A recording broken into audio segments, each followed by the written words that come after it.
things that are still relevant from Sigmund Freud's time, also in your thinking and in your specialization of psychoanalysis? Below our level of consciousness, we are strongly motivated for views of the world and behaviors that have to do with early conflicts of infancy and childhood. These unconscious motivations determine not only conflicts but symptoms, neurotic symptoms, characterological symptoms. That basic finding stands very strongly. His theory of motivation has been questioned in terms of the dual drive theory of libido and the death drive.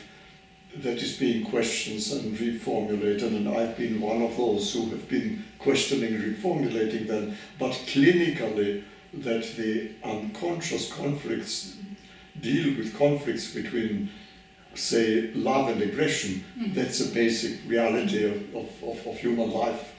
His overall concept of the structure of the mind, the so-called tripartite structure of ego, superego, id, has been modified, but in gross lines still remains relevant, although important changes have been formulated regarding the details of this structural analysis of the mind.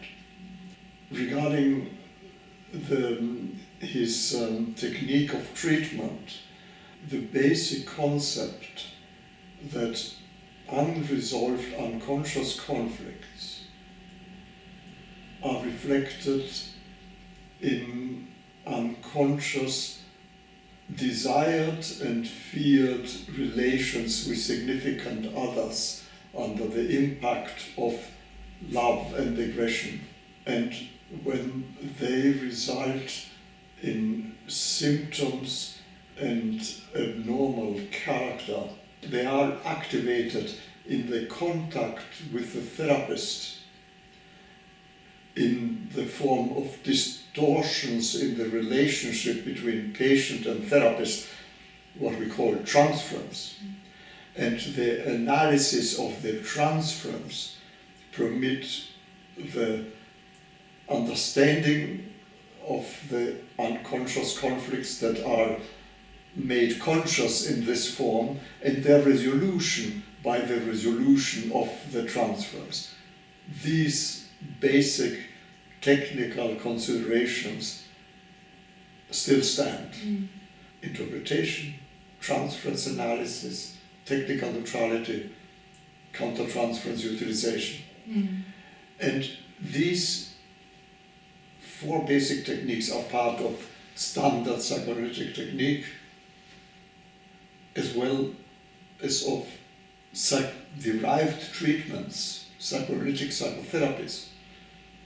And what I've done is to develop one of these derived treatments, namely psychoanalytic psychotherapy for severe personality disorders.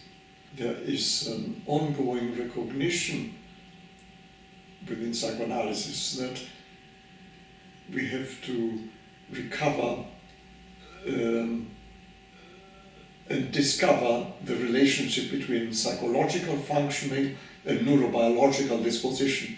Freud started out that way. He gave it up because neurobiology of his time was so primitive. But at this point, we have the neurobiological knowledge that permits, again, to relate neurobiological disposition with psychological functioning, which is actually a very exciting area of investigation, both for psychoanalysts who are interested in research in this area, as naturally all through the psychological sciences. This has been one important change. Within standard psychoanalytic technique, there have been variations. There are different schools. Kept itself out of the university, that it is allergic to empirical research, and that many of these theoretical fights are fought on the basis of clinical experience, but not solid, hardcore research.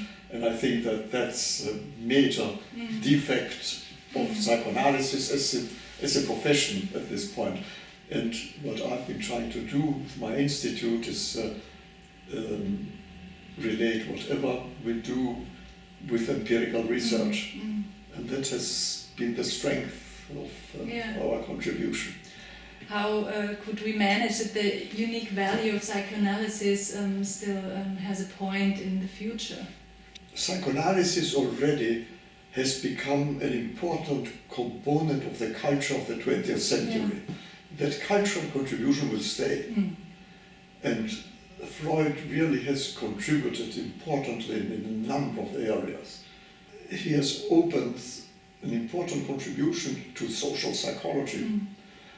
Psychoanalysis as a science and as a profession will depend on psychoanalysis turning toward the university and developing research that links it up with related neighbor sciences. If psychoanalysis does not go that road, it will disappear, I think, as professional science.